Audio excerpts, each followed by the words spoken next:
Visibilizar el papel oculto de las mujeres en la cultura y en el arte también es una forma de combatir la cultura machista. Continuábamos en el otoño de 2019 con una serie de acciones en torno a los ejes del Pacto de Estado para la erradicación de la violencia de género que se habían ido desarrollando en los museos, archivos y bibliotecas gestionados por el Gobierno de Aragón desde el año 2018. Y bueno, en febrero del 2020 iniciábamos con una gran ilusión un proyecto que aglutinase todas estas acciones que nuestros profesionales habían ido realizando de manera más o menos espontánea. El proyecto Cultura en Igualdad, mujeres en museos, archivos y bibliotecas. Pero la verdad es que no podíamos imaginar la que estaba por venir, ¿no? Nada más y nada menos que una pandemia a nivel mundial. Pero bueno, el proyecto Cultura en Igualdad ha sabido reconvertirse en tiempos del COVID y durante el 2020 creo que hemos ofrecido acciones interesantes y de calidad. Este proyecto se basaba en los pilares fundamentales, eran la documentación y la investigación. Por eso me gustaría comenzar a hablar con Amparo Martínez, personal docente e investigador del Departamento de Historia del Arte de la Universidad de Zaragoza, porque bueno, la universidad recae sobre vuestra responsabilidad, ¿no? El formar esos espíritus críticos y esas mentes que después van a tener que trabajar también en esta cultura de igualdad. Pues es fundamental dentro de la universidad, donde además el número de mujeres supera al de varones, pero la educación en igualdad no es solamente para ellas, es para todos, y en esa tarea yo creo que sí que estamos empeñados. La propia universidad tiene un centro de observación para la igualdad, y yo creo que luego pasamos desde plataformas como esa a la acción cotidiana más concreta en cada una de nuestras clases. Ahí hay un recorrido que va desde el día a día en el aula, en la manera de contar, en la manera además de despertar al final, como en todo, en relación con este tema, un espíritu crítico. Y después también haciendo que las investigadoras y que los investigadores se acerquen a estas cuestiones que a veces han quedado un poco de lado en la historia. Es cierto que en la actualidad hay un boom, podríamos decir en términos coloquiales, de los estudios de género, de las tesis que trabajan en este tema. Hay grupos de investigación como el que lidera la doctora Concepción Lomba, que trabaja en el arte realizado por mujeres, y estamos dirigiendo tesis. Ahora mismo hay en marcha una tesis bellísima sobre historia de la fotografía española y de las fotógrafas, porque es cierto que ya se van teniendo en cuenta y se van contemplando en los manuales, pero ha pasado con el cine también. Parece que acabamos de descubrir a cineastas como Alice Guy o como realizadoras de principios de siglo, que al final nos hemos encontrado con que filmaron infinidad de películas que terminaron firmando otros. Y bueno, pues hay que reescribirla, yo creo que además con una actitud que no sea revanchista. Yo creo que con los alumnos trabajamos mucho en esta línea, y con las alumnas en la línea de no podemos cometer los mismos errores. Lo que tenemos que hacer es recuperar, completar, como se hace siempre en la investigación, los ámbitos del conocimiento que están por cubrir, y en este caso los ámbitos de la creación hecha por mujeres. De manera que en ese sentido, bueno, pues ahí estamos batallando desde la historia del arte. Yo creo que desde la universidad, tengo constancia que desde la universidad en general. En realidad ha respondido un poco a mi siguiente pregunta, ¿no? Que era que desde el campo de la investigación, ¿qué se puede aportar, ¿no?, a esta cultura en igualdad? Se puede aportar desde todos los ámbitos. Yo hablaba el que nos concierne y desde lo que yo conozco más, que es saber qué han hecho las mujeres artistas que han ido quedando, pues, por cuestiones sociológicas y culturales, siempre en un segundo plano. Pues la tesis que te hablaba, que está haciendo Blanca Torralba, una joven investigadora que ha obtenido una beca del Ministerio. Bueno, pues las mujeres en los talleres de fotografía trabajaban igual que el esposo, pero el que firmaba era el fotógrafo, ¿eh? Y este caso se ha dado, y bueno, luego lo podemos comentar con algunas de las compañeras que estamos aquí, ¿no? Bueno, pues ir rescatando la memoria de esa actividad, pero también desde otros ámbitos, desde la historia, el papel que han ido jugando las mujeres, desde la ciencia, también el papel que han ido desempeñando, y además de esto, desempeñar esos papeles, es decir, no dejar que las cosas las hagan otros o no dar de mano nosotras, perdonadme de nuevo la expresión coloquial, porque a veces la educación, nuestros valores nos han hecho, hablo de mi generación, que lo importante era que las cosas salieran adelante, ¿no? Pero y también ahora yo creo que tenemos que enseñar a nuestras hijas, a nuestras alumnas, que hay que estar ahí, que hay que trabajar de una forma militante por esa visibilidad. Y bueno, exactamente, ese futuro, ¿no?, que trabajáis con esas generaciones que van a la universidad a formarse.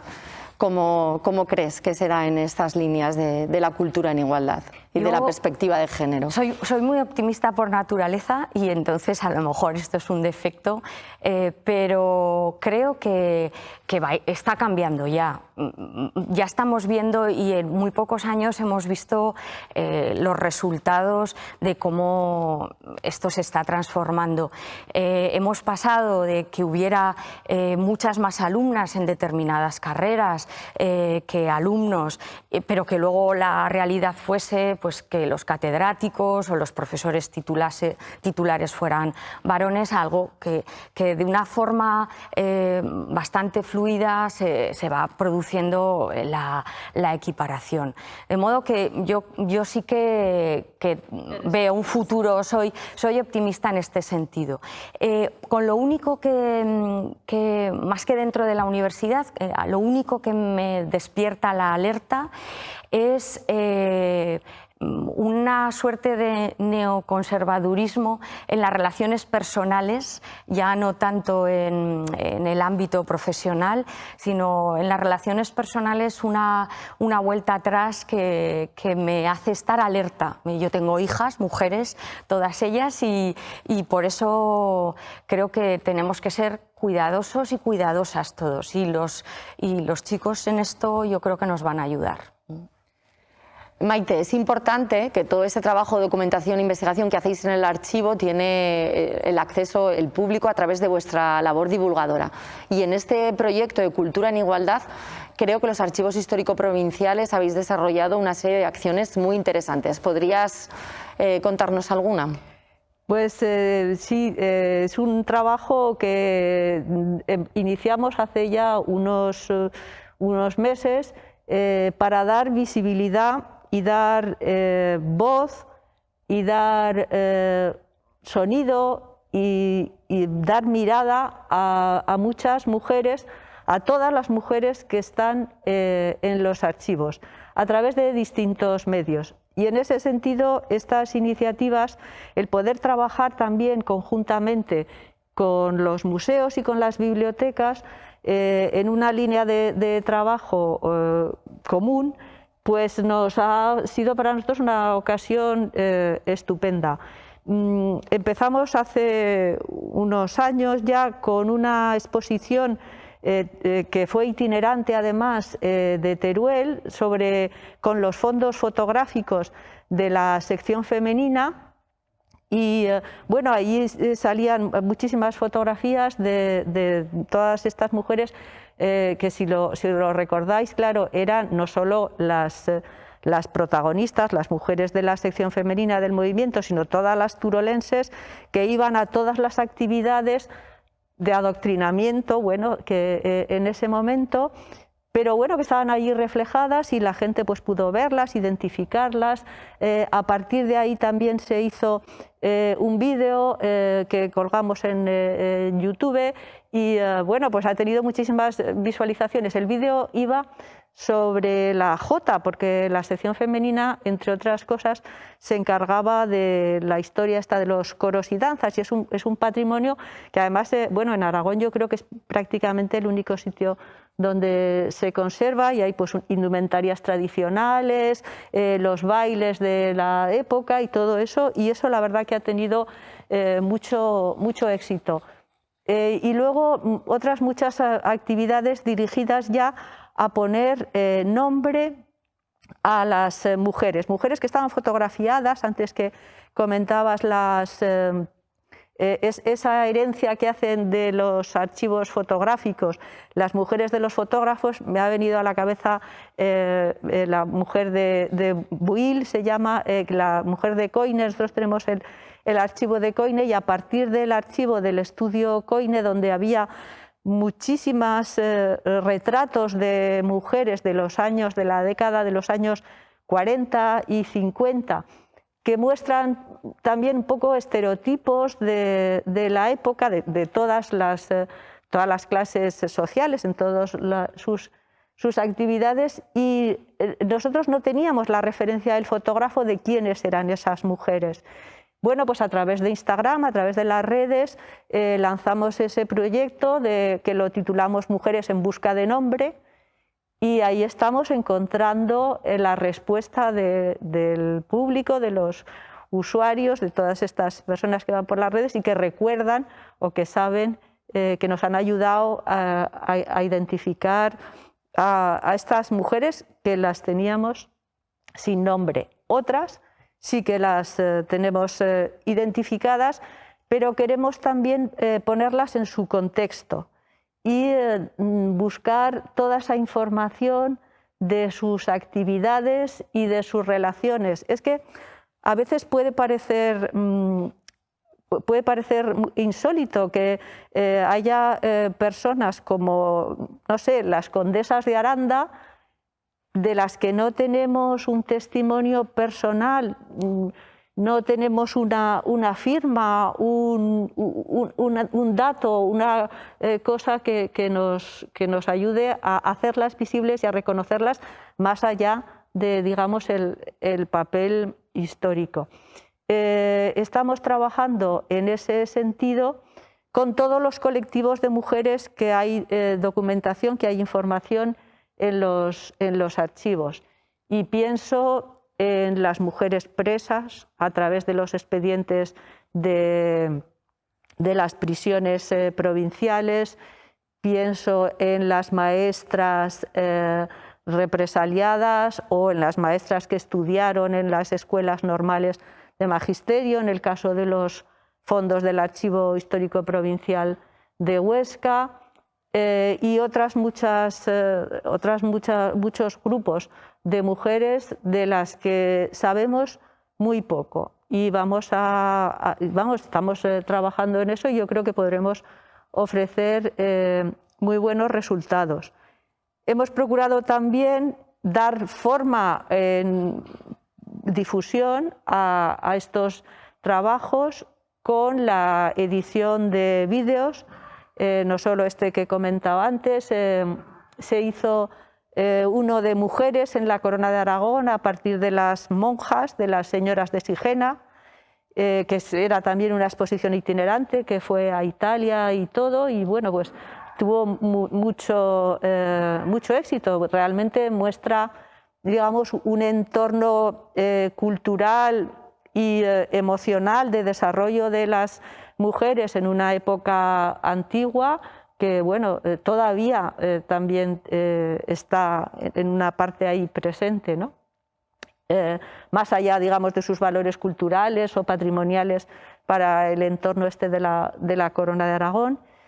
Y otras actividades, como unos folletitos que han hecho ahora, que lo titulamos El Archivo nos cuenta, y que está dedicado a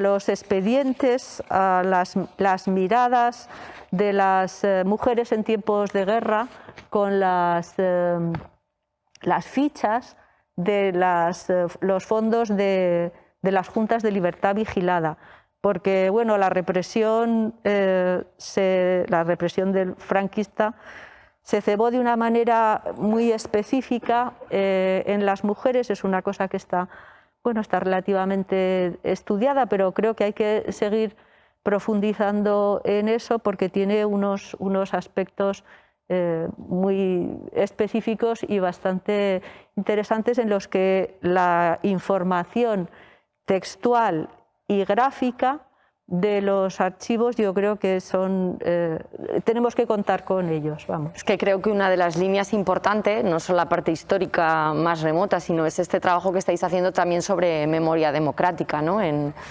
Con esa óptica también, esa mirada de recuperar a las mujeres, ¿no? Que también fueron protagonistas en algunos casos, lamentablemente, ¿no? Efectivamente, el siglo XX, y eso, antes he mencionado ese censo electoral en el que por primera vez las mujeres votan, bueno, pues también hay asociacionismo político, y de esa efervescencia política de los años 30, a partir de ahí todo el siglo XX ha sido un siglo que se ha construido con la presencia, antes te referías a esto, a presencia militante de las mujeres, y bueno, pues eso luego ha derivado, como digo, en cuestiones de represión, en cuestiones también de representación política y pública, y eso es lo que se ve en la documentación de los archivos. Enlazando con este tema de memoria democrática, iba a poner el broche final a este proyecto durante el 2020, la proyección del cortometraje del realizador alto aragonés Tomás Generelo, pero que, bueno, lamentablemente hemos tenido que retrasar por razones del COVID. Fue estrenado ya en este año 2020 Cardelinas, que ponía, ¿no?, la mirada sobre los últimos días de Ramón Acín y Concha Monrás, lamentablemente pues fusilados a los inicios de la guerra civil en la ciudad de Huesca. Y este proyecto arrancaba también con la proyección de un documental, el de Alejandro Cortés y Carrasca, que ponía imágenes a la vida de la veterana y fuerte, ¿no?, artista también oscense Teresa Ramón, y que pudo verse, fue una de las primeras y últimas acciones que pudimos hacer con público aquí, precisamente en este IAC Pablo Serrano. Está con nosotros una de las conservadoras del IAC Pablo Serrano, María Luisa Grautello. Hola, María Luisa. Voy a empezar contigo con una pregunta en la que me dices si está ya pasada de moda o no. En el año 1971 lanzaba la investigadora Linda Nochlin: ¿tienen que desnudarse las mujeres para entrar en los museos? Bueno, yo creo que a día de hoy eso ya no procede, ¿no? Ya no se da el caso, y aunque hay mucho camino que recorrer todavía, también es cierto que ha habido muchos cambios y avances en los últimos años, y hacen que la mujer esté muy presente en el museo a muy distintos niveles. En primer lugar, tenemos que referirnos a lo que es el público. Todos los estudios de público que se han venido realizando, por ejemplo los del Laboratorio Permanente de Público de Museos, señalan que la mujer es el público mayoritario en las instituciones museísticas, sobre todo en lo que son el tramo de los 26 a los 45 años, ¿no? Eso también determina mucho que la mujer esté muy presente y también pueda demandar una serie de cuestiones, ¿no?, unos cambios a realizar. Por otro lado, también hay que hablar de la presencia de la mujer a nivel profesional dentro de los museos, que es mayoritaria en las plantillas. Principalmente se puede ver de manera más próxima en los museos que dependen del Gobierno de Aragón, donde, como digo, somos mayoría en los puestos técnicos, y también sucede en lo que son los museos estatales, donde las últimas cifras señalan que el 68% son mujeres, ¿no?, dentro de los museos. No sucede lo mismo si atendemos a lo que son las direcciones, los puestos ya de responsabilidad, donde todavía siguen recayendo en los hombres.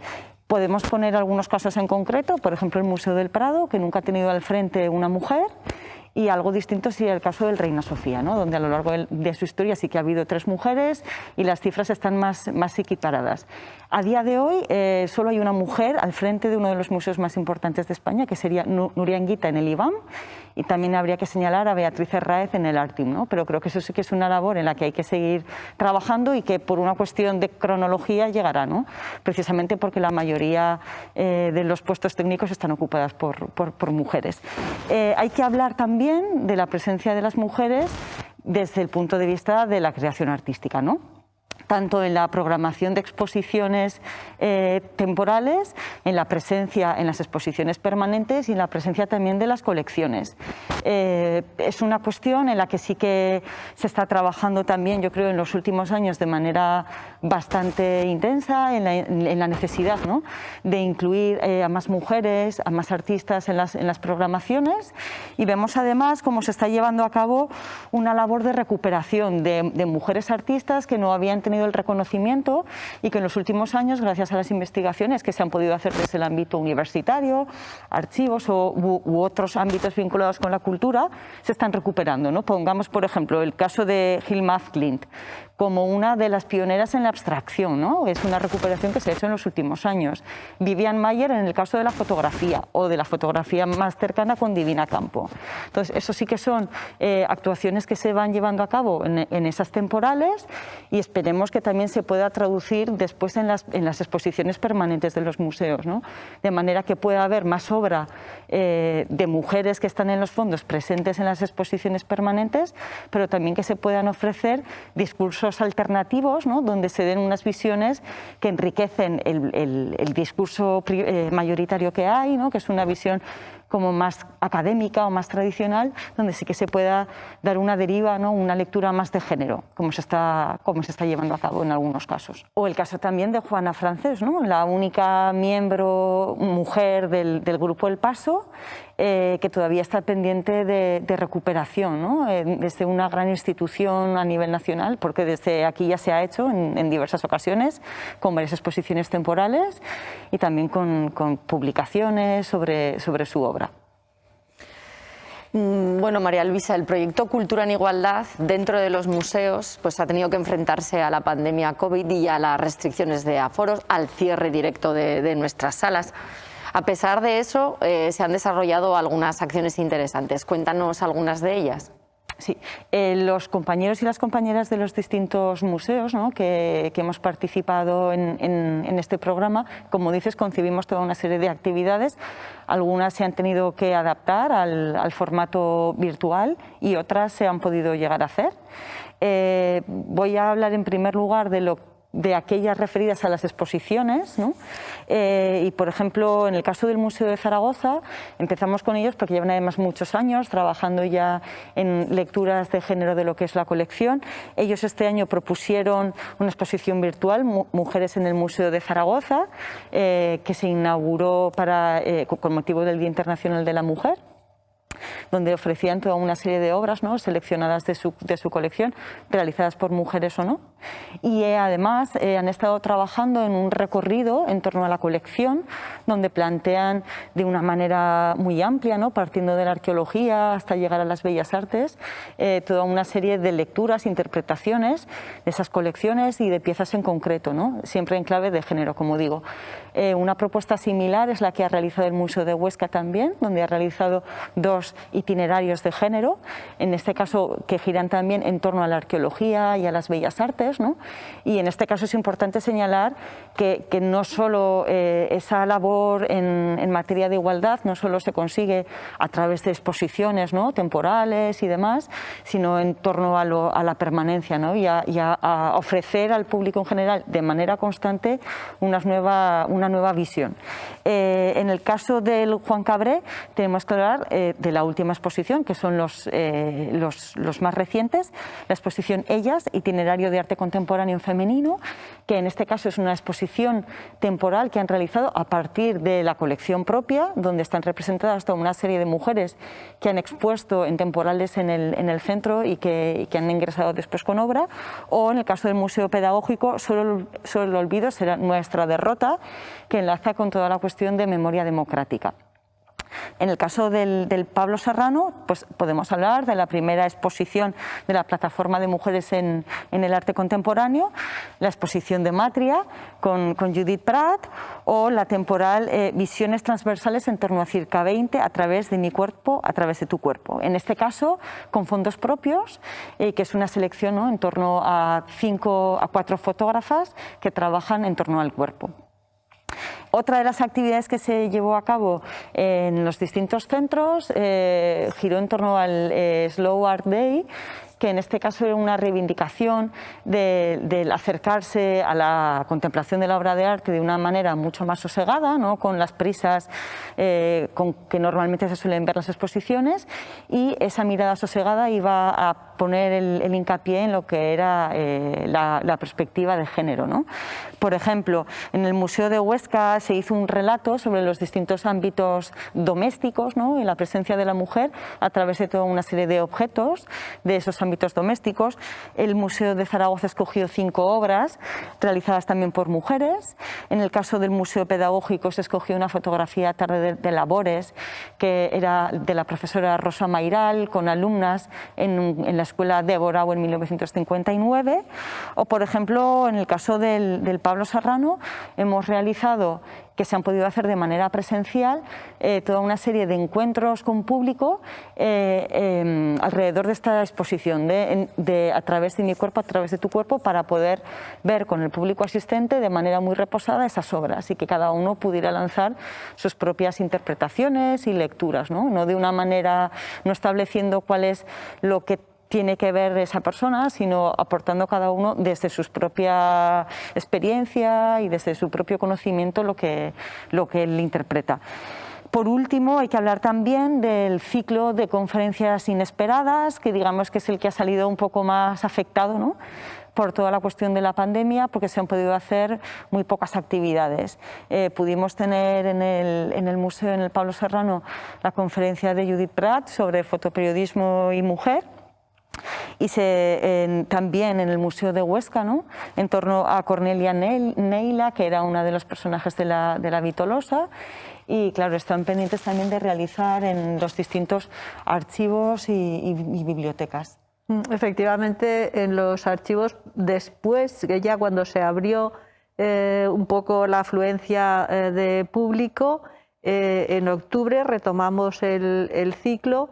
Pudimos hacer una en el Archivo Histórico Provincial, dentro de esta perspectiva de inesperadas, sobre la represión de las mujeres en el franquismo, que la hizo Antonio Peiró, que ha publicado una obra, Eva en los infiernos, que contiene unas biografías estremecedoras, la verdad, de mujeres que sufrieron la represión en los 2 bandos, porque en eso no había distinción, ¿no?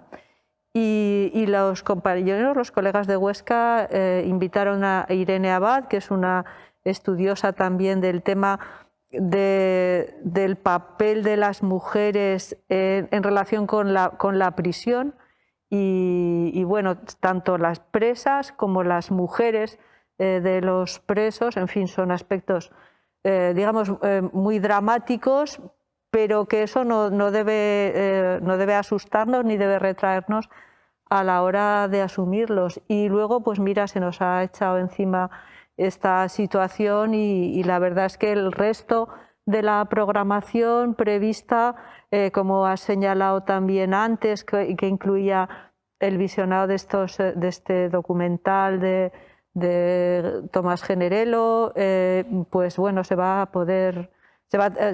posponer.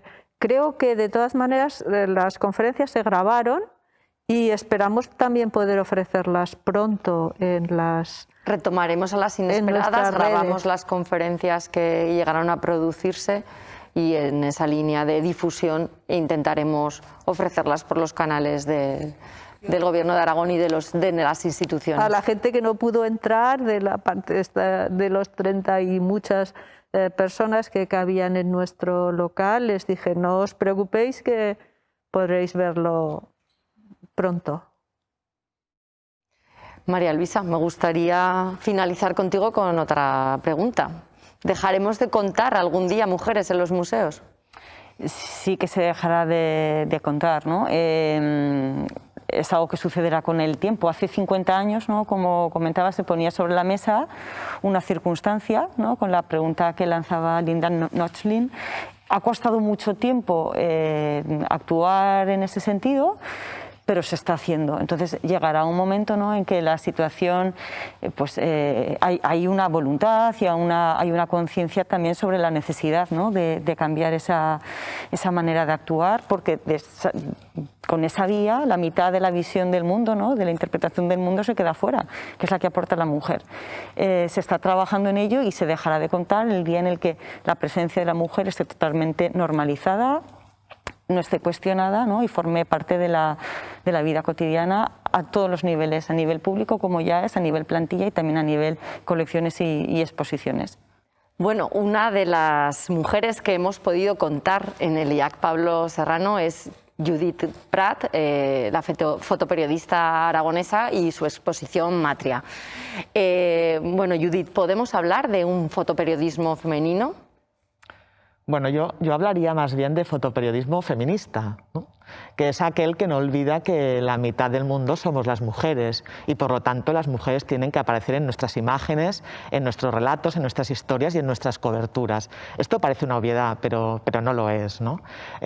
Todavía se sigue obviando a las mujeres en muchos relatos periodísticos y eso supone una invisibilización clarísima de ellas, ¿no? Pero es que además no basta con que contemos qué les ocurre a las mujeres. Tenemos que incorporar su relato, qué piensan ellas de lo que ocurre en el mundo, a nuestras coberturas, porque si no, la historia la va a seguir contando los hombres y eso no puede ocurrir. Ha ocurrido tradicionalmente, pero eso no puede seguir ocurriendo, ¿no? Tenemos que incorporar ese relato de las mujeres a nuestras coberturas, a nuestros trabajos fotográficos, porque solo así estamos contando la historia en todas sus facetas, ¿no? Y además creo que hay una cuestión muy importante y a la que debemos prestar mucha atención desde el fotoperiodismo, y es a no perpetuar estereotipos.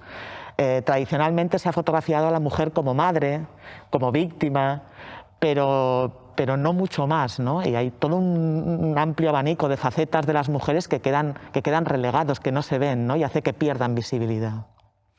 Y, por ejemplo, ¿crees que como mujer aportas una mirada diferente, por ejemplo, en el caso de Matria, tu visión sobre lo que estás relatando en ese momento aporta una visión diferente? Bueno, algo que yo tengo muy presente en todos mis trabajos fotográficos es, yo no hago específicamente temas de mujeres, pero sí que sea cual sea el tema en el que estoy trabajando, que estoy documentando, que estoy fotografiando, presto especial atención a qué ocurre con las mujeres. Y Matria, que es mi último trabajo, el que pudo verse aquí en este mismo escenario este verano, no es distinto, ¿no? Matria es el reconocimiento de la tierra como única patria y habla de esos 1.200.000 campesinos que en el mundo hunden cada día las manos en la tierra para alimentar al planeta y que sin embargo como colectivo son uno de los colectivos que más ven vulnerados sus derechos humanos, ¿no? Derechos tan básicos y que se contraponen tanto a su esencia como el derecho a la vivienda, el derecho a la alimentación. Son uno de los colectivos que acumulan mayores tasas de pobreza en el mundo, ¿no? De eso habla Matria, pero Matria tiene una parte muy especial dedicada a las mujeres campesinas, ¿no?, que sufren violencias específicas por el hecho de ser mujeres y discriminaciones específicas, como puede ser el acceso a la titularidad de la tierra. Las mujeres campesinas, el campo está altamente feminizado, las mujeres son las que trabajan la tierra, pero no tienen la titularidad ni el control sobre los beneficios que sale de ese trabajo, ¿no?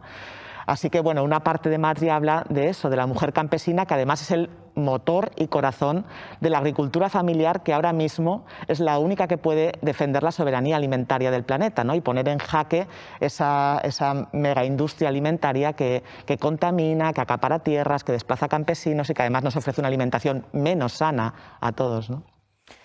¿Qué crees que puede aportar entonces el fotoperiodismo a esta cultura en igualdad? Pues creo que en primer lugar ayudar a visibilizar a la mujer, ¿no? Y como decía antes, a visibilizarla en todas sus facetas, ¿no? A visibilizar también a la mujer creadora, a la mujer artista, a la mujer investigadora, a todas esas facetas de las mujeres que muchas veces quedan relegadas de las imágenes y por tanto del relato de cómo es el mundo, ¿no? Esa es fundamental, pero creo que es muy importante también, la fotografía y el periodismo son unas herramientas muy potentes para la denuncia. Y en este caso tenemos que utilizarlo también para denunciar la desigualdad, ¿no? A todos los niveles. Creo que a través de la fotografía y del periodismo podemos no solo señalar la desigualdad, sino también sus causas y a sus responsables, ¿no? Y eso es, pues forma parte importante de la profesión, es una de las esencias de esta profesión, ¿no? La denuncia, y en este caso tenemos que utilizarla también para denunciar las desigualdades con las mujeres, ¿no? Y por último, insistir en el tema de los estereotipos, ¿no? El fotoperiodismo tiene que contribuir a derrumbar esos estereotipos de visualizar siempre a la mujer en los mismos roles, en roles que no son exclusivos y que se utilizan casi de manera excluyente. No solo se nos visibiliza en determinados roles y no en muchos otros en los que nos estamos desarrollando un montón de capacidades, ¿no? Así que bueno, quizá en esas tres esferas es donde el fotoperiodismo más puede incidir y aportar a la cultura de la igualdad. El marco que nos ha permitido trabajar todas estas acciones en torno a la igualdad de género como uno de los factores fundamentales para la erradicación de la violencia de género, no podemos olvidar que es el marco de las políticas públicas, tanto del Estado, con la Ley Orgánica de Igualdad Efectiva entre Hombres y Mujeres, el propio Pacto de Estado contra la Violencia de Género, y las políticas públicas de la Comunidad Autónoma Aragonesa, con la Ley ya en 2018 de Igualdad de Oportunidades entre Hombres y Mujeres, o los diferentes planes estratégicos que va publicando el Gobierno de Aragón en erradicación de la violencia de género o en el marco de igualdad de género. Por eso cierra nuestras conversaciones el director general de Cultura del Gobierno de Aragón, Víctor Lucea Ayala. Y bueno, Víctor, voy primero para que recuperes de tu memoria de esa faceta que tienes de investigador, de historia contemporánea, en la que también te acercaste al tema de la recuperación de la memoria de la mujer. Sí, así es, Laura. Recuerdo en este momento con cariño y sobre todo con muchísima emoción cuando en el proceso de investigación de mi tesis doctoral abordé el asunto del tema de la protesta popular, las movilizaciones sociales del final del siglo XIX y principios del siglo XX, y trataba de encontrar si había algún tipo de pauta en la que los grupos sociales se articularan su abanico de movilización colectiva, ¿no? Entonces sí que es verdad que ya había antecedentes, obviamente, los trabajos de los marxistas británicos ya lo plasmaban, y trataba yo de encontrar un correlato en el Aragón decimonónico, y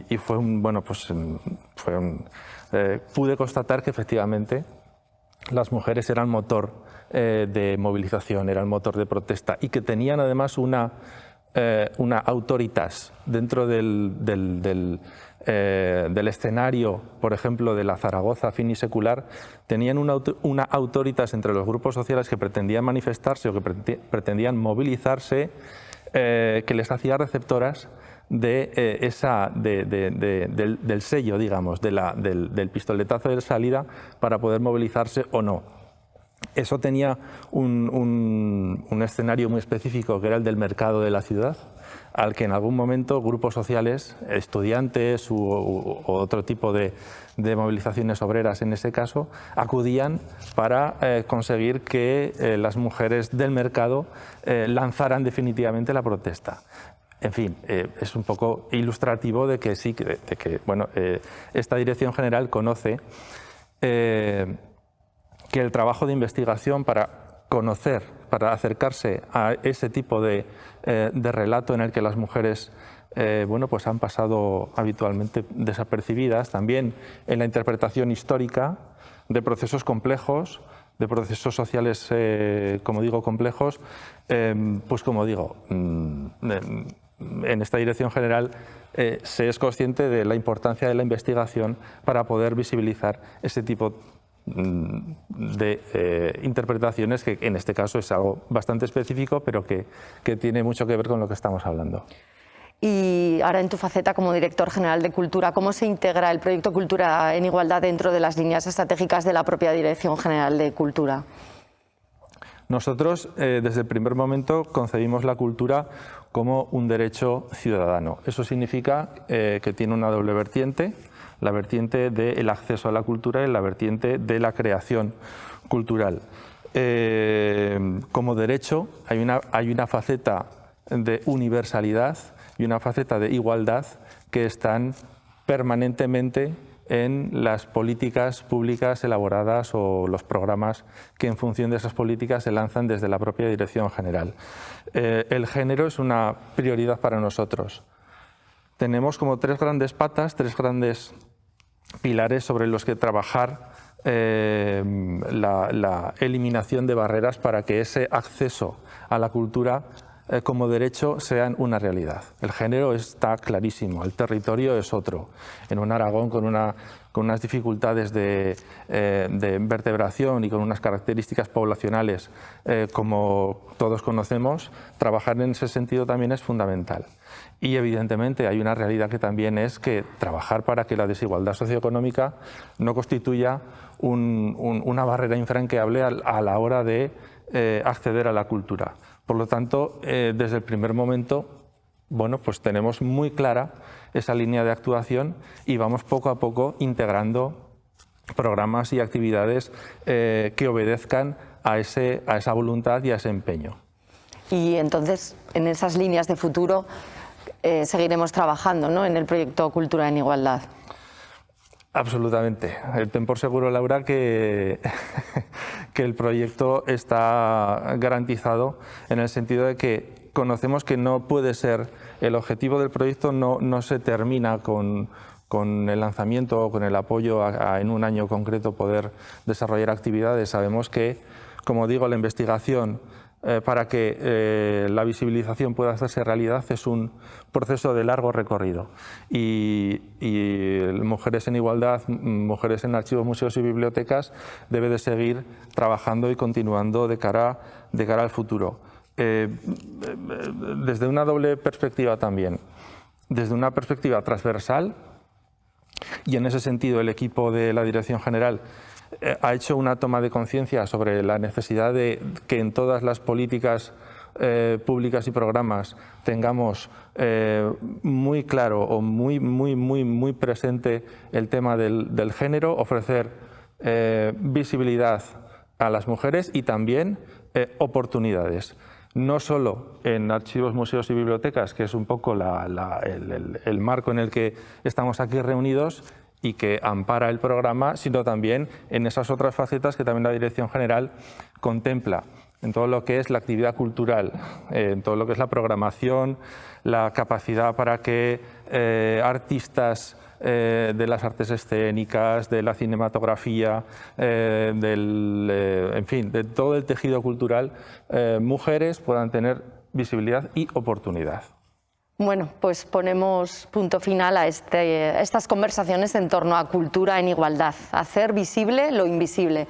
Un día dejaremos de contar mujeres en nuestros museos, archivos y bibliotecas, pero creo que nunca dejaremos de contar las historias de estas mujeres que habitan entre las colecciones de nuestros centros, porque yo creo que forman parte de nosotros y que es nuestro deber el reivindicarlas, el hacerlas visibles. Visibilizar el papel oculto de las mujeres en la cultura y en el arte también es una forma de combatir la cultura machista.